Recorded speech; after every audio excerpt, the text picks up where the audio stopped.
To man, in this his trial state, the privilege is given, when tossed by tides of human fate, to anchor fast on heaven.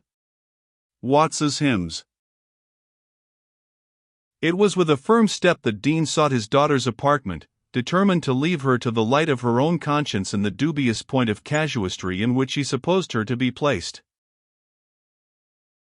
The little room had been the sleeping apartment of both sisters, and there still stood there a small occasional bed which had been made for Effie's accommodation, when, complaining of illness, she had declined to share, as in happier times, her sister's pillow. The eyes of Dean's rested involuntarily, on entering the room, upon this little couch, with its dark green coarse curtains, and the ideas connected with it rose so thick upon his soul as almost to incapacitate him from opening his errand to his daughter. Her occupation broke the ice. He found her gazing on a slip of paper, which contained a citation to her to appear as a witness upon her sister's trial in behalf of the accused.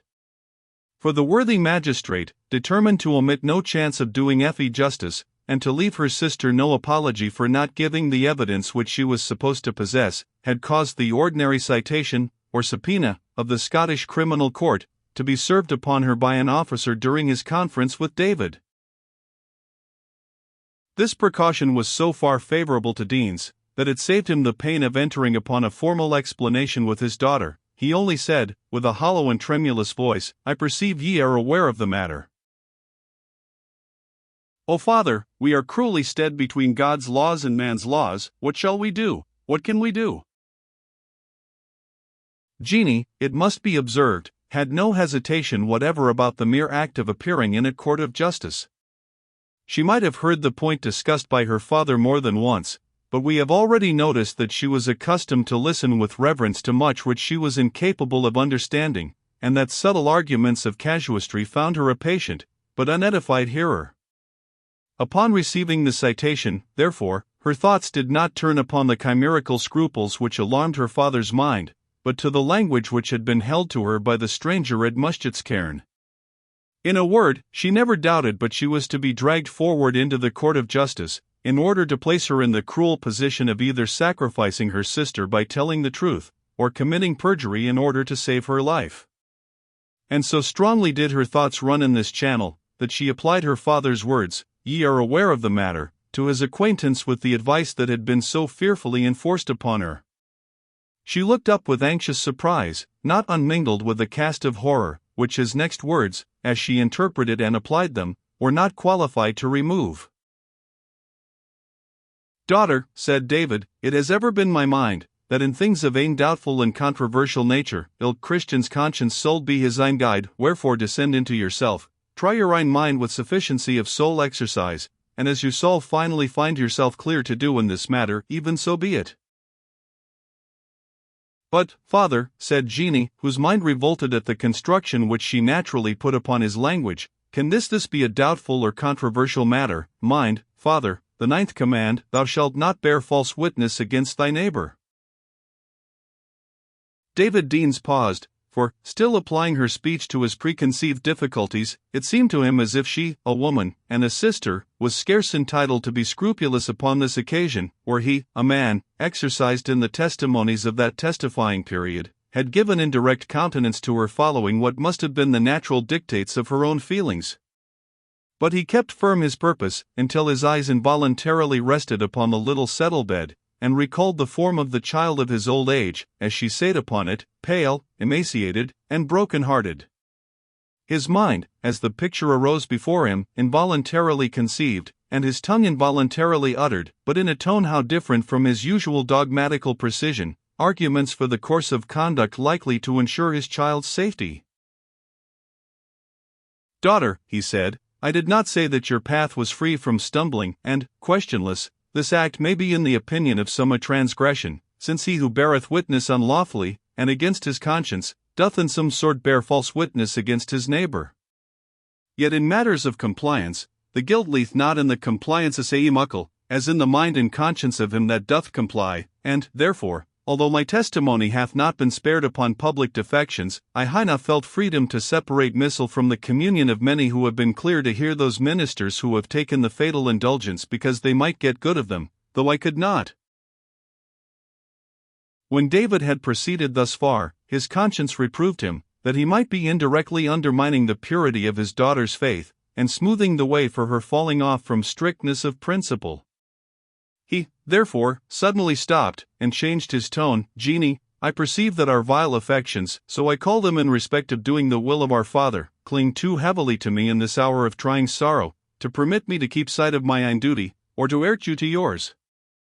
I will speak ne marinent this over trying matter, Jeannie, if ye can. Why God in good conscience, speak in favor of this poor unhappy. Here his voice faltered. She is your sister in the flesh, worthless and castaway as she is the daughter of a saint in heaven, that was a mother to you, Jeannie, in place of urine. But if ye arena free in conscience to speak for her in the court of judicature, follow your conscience, Jeannie, and let God's will be done.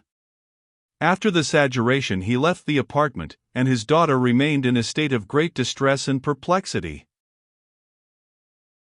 It would have been no small addition to the sorrows of David Deans, even in this extremity of suffering, had he known that his daughter was applying the casuistical arguments which he had been using, not in the sense of a permission to follow her own opinion on a dubious and disputed point of controversy, but rather as an encouragement to transgress one of those divine commandments which Christians of all sects and denominations unite in holding most sacred.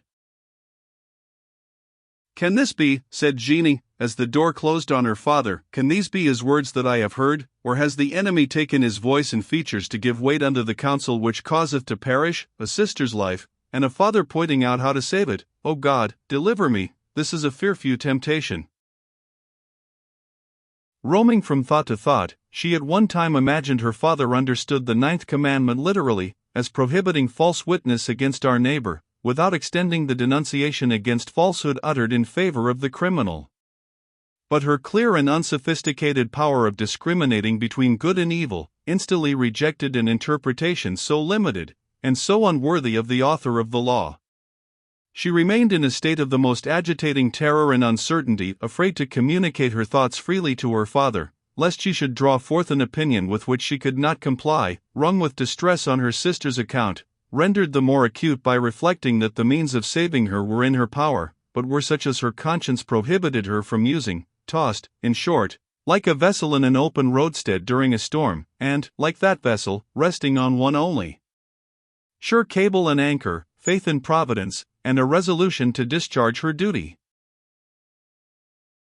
Butler's affection and strong sense of religion would have been her principal support in these distressing circumstances, but he was still under restraint, which did not permit him to come to St. Leonard's Crags, and her distresses were of a nature which, with her indifferent habits of scholarship, she found it impossible to express in writing.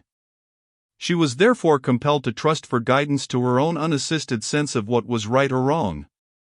It was not the least of Jeannie's distresses, that, although she hoped and believed her sister to be innocent, she had not the means of receiving that assurance from her own mouth.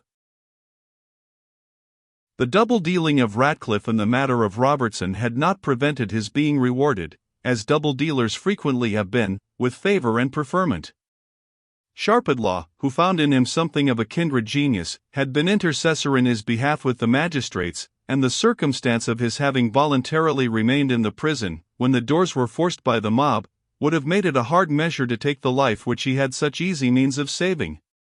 He received a full pardon, and soon afterwards, James Ratcliffe, the greatest thief and housebreaker in Scotland, was, upon the faith, perhaps, of an ancient proverb, selected as a person to be entrusted with the custody of other delinquents.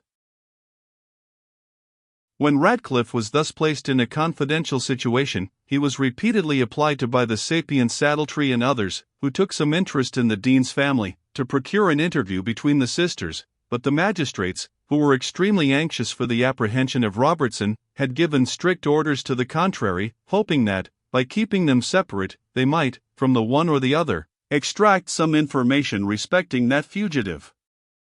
On this subject Jeannie had nothing to tell them. She informed Mr. Middleburg that she knew nothing of Robertson, except having met him that night by appointment to give her some advice respecting her sister's concern, the purport of which, she said, was betwixt God and her conscience. Of his motions, purposes, or plans, past, present, or future, she knew nothing, and so had nothing to communicate. Effie was equally silent, though from a different cause. It was in vain that they offered a commutation and alleviation of her punishment, and even a free pardon, if she would confess what she knew of her lover. She answered only with tears, unless, when at times driven into pettish sulkiness by the persecution of the interrogators, she made them abrupt and disrespectful answers. At length, after her trial had been delayed for many weeks, in hopes she might be induced to speak out on a subject infinitely more interesting to the magistracy than her own guilt or innocence, their patience was worn out, and even Mr. Middleburg finding no ear lent to farther intercession in her behalf, the day was fixed for the trial to proceed. It was now, and not sooner, that Sharpitlaw, recollecting his promise to Effie Deans, or rather being dinned into compliance by the unceasing remonstrances of Mrs. Saddletree, who was his next-door neighbor, and who declared it was heathen cruelty to keep the TWA broken-hearted creatures separate, issued the important mandate, permitting them to see each other. On the evening which preceded the eventful day of trial, Jeanie was permitted to see her sister, an awful interview, and occurring at a most distressing crisis. This, however, formed a part of the bitter cup which she was doomed to drink, to atone for crimes and follies to which she had no accession, and at 12 o'clock noon, being the time appointed for admission to the jail, she went to meet, for the first time for several months, her guilty, erring, and most miserable sister, in that abode of guilt, error, and utter misery.